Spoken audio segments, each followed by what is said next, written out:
ಪ್ರತಿ ಕಷ್ಟ ಕಾಲದಲ್ಲೂ ನನ್ನ ಜೊತೆಯಲ್ಲಿದ್ದೆ. ಪ್ರತಿ ಚುನಾವಣೆಯಲ್ಲೂ ಓಟ್ ಕೊಟ್ಟಿದ್ದೀರಿ. ಏನೇ ದೊಡ್ಡ ಕುತಂತ್ರ ಮಾಡಿದ್ರು ಬಿಜೆಪಿಯವರು ದಳದವರು ಎಲ್ಲ ಸೇರಿ ಯಾವ ಕುತಂತ್ರ ಮಾಡಿದ್ರು ಕೂಡ ನೀವು ಯಾವುದಕ್ಕೂ ಕೂಡ ಜಗ್ಲು ಇಲ್ಲ, ಬಗ್ಲು ಇಲ್ಲ.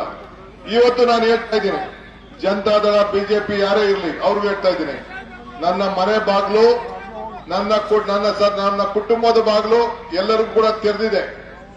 ಇವತ್ತು ನಾನು ವಿದ್ಯಾಭ್ಯಾಸಕ್ಕೋಸ್ಕರ ಬೆಂಗಳೂರಿಗೆ ನಮ್ಮ ಅಪ್ಪ ಅಮ್ಮ ಸೇರಿಸಿದ್ರು. ಇವತ್ತು ನಾನು ಅದರ ಅರ್ಥ ನನಗೆ ಆದಂತಹ ಸಮಸ್ಯೆಯಿಂದ ಜನ ವಲಸೆ ಹೋಗಬಾರ್ದು ಅನ್ನೋ ದೃಷ್ಟಿಯಿಂದ ಇವತ್ತು ಏನು ನಮ್ಮ ಶಾಲೆ ಇದೆ, ಆ ಶಾಲೆಗೆ ನನ್ನ ಸ್ವಂತ ಜಮೀನನ್ನು ಕೊಟ್ಟು ಏನು ಹಾಸ್ಟೆಲ್ ನಾವು ಕಟ್ಟಿದ್ದೇವೆ ಅದಕ್ಕೂ ಕೂಡ ಇದ್ದಿದ್ದಂತ ನಮ್ಮ ವರ್ಷದಲ್ಲಿದ್ದಂತ ಜಮೀನನ್ನು ಕೊಟ್ಟು ಇವತ್ತು ನಮ್ಮ ಮಕ್ಕಳಿಗೆ, ನನಗೆ ಯಾವುದು ನನ್ನ ಮಕ್ಕಳಿಗೆ ವಿದ್ಯಾಭ್ಯಾಸ ಸಿಕ್ಕಿದೆ ಅದೇ ವಿದ್ಯಾಭ್ಯಾಸ ನನ್ನ ಮಕ್ಕಳಿಗೂ ಕೊಡಬೇಕು ಅಂತ ಹೇಳಿ ಇವತ್ತು ನಾನು ಈ ಪ್ರಯತ್ನವನ್ನು ನಾನು ಮಾಡ್ತಾ ಇದ್ದೇನೆ.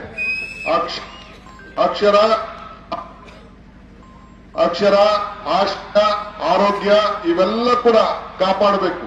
ಅದಕ್ಕೆ ಕನಕಪುರದಲ್ಲಿ ಯಾರು ಕೂಡ ಮುಂದಕ್ಕೆ ಬೆಂಗಳೂರಿಗೆ ಹೋಗಬಾರದು ಆರೋಗ್ಯ ದೃಷ್ಟಿಯಿಂದ ಅಂತೇಳಿ ಕನಕಪುರದಲ್ಲಿ ಸುಮಾರು 800 ಕೋಟಿ ರೂಪಾಯಿ ವೆಚ್ಚದ ಒಂದು ಮೆಡಿಕಲ್ ಕಾಲೇಜು ಮತ್ತು 800 ಬೆಡ್ಡಿನ ಹಾಸ್ಪಿಟಲ್ ಮಾಡಬೇಕು ಅಂತೇಳಿ ತೀರ್ಮಾನ ಮಾಡಿ ಈಗಾಗಲೇ ಈ ತಿಂಗಳು ಕೊನೆಯಲ್ಲಿ ಅದಕ್ಕೆ ಭೂಮಿ ಪೂಜೆ ಮಾಡುವಂತ ಕಾರ್ಯಕ್ರಮ ಕೂಡ ಈಗಾಗಲೇ ನಾನು ಹಮ್ಮಿಕೊಂಡಿದ್ದೇನೆ.